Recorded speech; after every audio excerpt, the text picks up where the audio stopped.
Como é de conhecimento público, essa primeira sessão, preparada para acontecer presencialmente, precisou ser adaptada para a realização híbrida. Mas eu preciso registrar a grande satisfação e o entusiasmo de participar dessa reunião.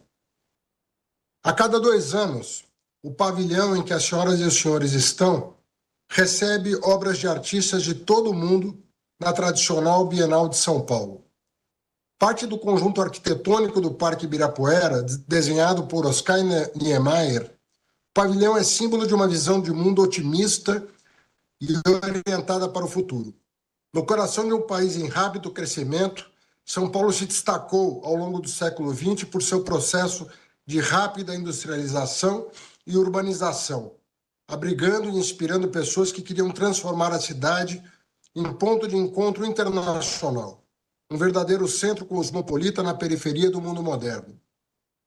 O belo prédio modernista é um lugar onde gerações de brasileiros ousaram imaginar um mundo diferente e um futuro melhor.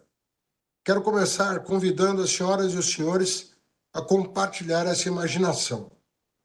Aproveitando a experiência bem-sucedida da Índia no ano passado, a presidência brasileira assumiu o desafio de fazer um G20 inclusivo, em que tenhamos a chance de avançar em diversos temas que nos são caros, como o combate à pobreza e à desigualdade, o financiamento efetivo ao desenvolvimento sustentável, a reforma da governança global, a tributação justa, a cooperação global para a transformação ecológica e o problema do endividamento crônico de vários países.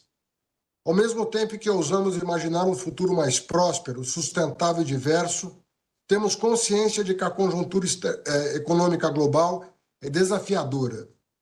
Nas últimas 3 décadas, os discursos sobre a globalização oscilaram entre o otimismo desenfreado e a sua completa negação. O legado da última onda de globalização, marcada pela busca de aumento da rentabilidade através da arbitragem trabalhista e regulatória em nível internacional, não é simples. Ao mesmo tempo em que milhões saíram da pobreza, especialmente na Ásia, houve substancial aumento de desigualdades de renda e riqueza em diversos países. Chegamos a uma situação insustentável em que o 1% mais rico detém 43% dos ativos financeiros mundiais e emitem a mesma quantidade de carbono que os 2/3 mais pobres da humanidade. A atual reação contra a globalização pode ser atribuída ao tipo específico de globalização que prevaleceu até a crise financeira de 2008. Até então, a integração econômica global se confundiu com a liberalização de mercados, a flexibilização das leis trabalhistas, a desregulamentação financeira e a livre circulação de capitais. As crises econômicas resultantes causaram grandes perdas socioeconômicas. Enquanto a hiperfinanciarização prosseguiu em ritmo acelerado, um complexo sistema offshore foi estruturado para oferecer formas cada vez mais elaboradas de evasão tributária aos super-ricos. Estas tendências culminaram na crise financeira de 2008, expondo claramente as limitações daquela forma de globalização. A partir de então, o mundo tem lutado para redefinir os contornos de uma nova globalização. A crise climática ganhou força, tornando-se uma verdadeira emergência. Os países mais pobres devem arcar com custos ambientais e econômicos crescentes, ao mesmo tempo em que veem suas exportações ameaçadas por uma crescente onda protecionista, bem como uma parcela significativa de suas receitas comprometidas pelo serviço da dívida, em um cenário de juros elevados pós-pandemia. Não há ganhadores na atual crise da globalização. Embora, como disse, os países mais pobres paguem um preço proporcionalmente mais alto, seria uma ilusão pensar que países ricos podem dar as costas para o mundo e focar apenas em soluções nacionais. Em um mundo no qual trabalho e capital são cada vez mais móveis, pobreza e desigualdade precisam ser enfrentadas como desafios globais, sob pena da ampliação das crises humanitárias e imigratórias. Essa é a razão de ser das duas forças-tarefa propostas pelo presidente Lula para o G20 em 2024. A Aliança Global contra a Fome e a Pobreza e a mobilização global contra a mudança do clima. Precisamos entender a mudança climática e a pobreza como desafios verdadeiramente globais, a serem enfrentados por meio de uma nova globalização socioambiental. O G20 é um fórum onde efetivamente podemos coordenar nossas políticas econômicas para que nossos esforços se multipliquem. É hora de redefinirmos a globalização. Precisamos criar incentivos para que os fluxos internacionais de capital sejam efetivamente direcionados para as melhores oportunidades, definidas não mais em termos de lucratividade imediata, mas sim de acordo com critérios sociais e ambientais. Os temas que a presidência brasileira propôs para essa primeira reunião de ministros das Finanças e presidentes de bancos centrais do G20 em 2024 emergem exatamente do objetivo de construir uma nova globalização centrada na cooperação internacional para a solução dos nossos desafios sociais e ambientais. Eles derivam diretamente das prioridades anunciadas pelo presidente Lula para o G20 em 2024, que são justamente o combate à fome e à pobreza, a promoção do desenvolvimento sustentável e a reforma da governança global. Vamos começar com um debate sobre estratégias para integrar a análise de desigualdade com uma preocupação fundamental de políticas macroeconômicas. Acreditamos que a desigualdade não deve ser apenas tratada como uma preocupação social, um mero corolário da política econômica. Nossa proposta é centrar a desigualdade como uma variável fundamental para a análise de políticas econômicas.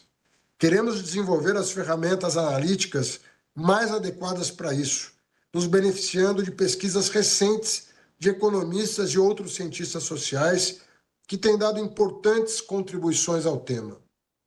Em seguida, na tarde de hoje, meu colega Roberto Campos Neto coordenará os debates sobre a atual conjuntura macroeconômica e estabilidade financeira internacional, temas centrais da trilha financeira do G20.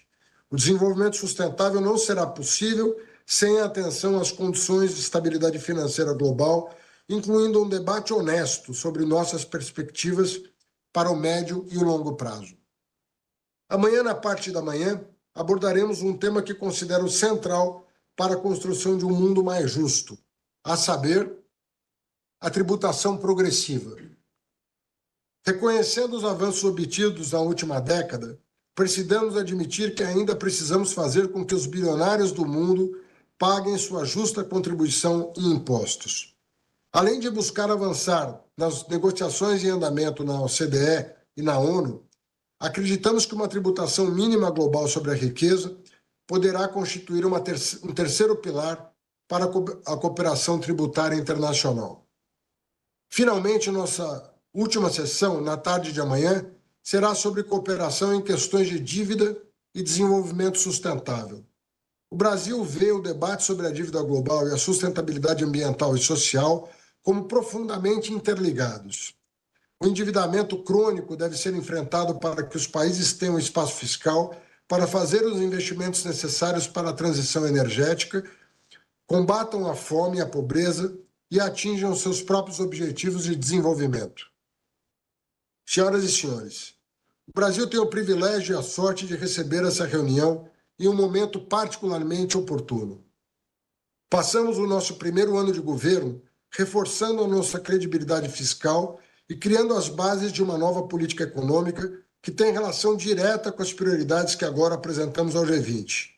Estamos construindo um sistema tributário mais justo e eficiente, lançamos um ambicioso programa de transformação ecológica e recuperamos a capacidade do Estado de sustentar políticas de redução de pobreza e desenvolvimento social.